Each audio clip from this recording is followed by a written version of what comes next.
هو الخليل وفى لربه وأبله بلا إله إلا إلهه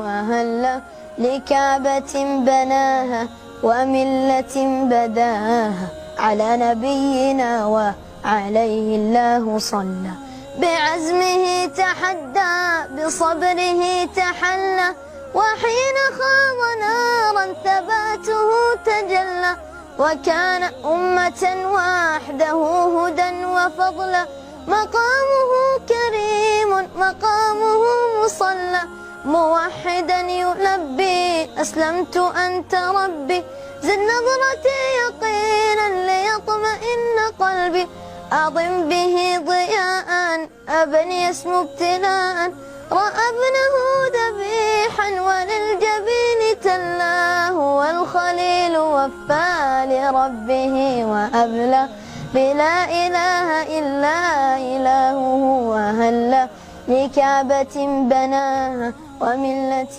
بداها على نبينا وعليه الله صلى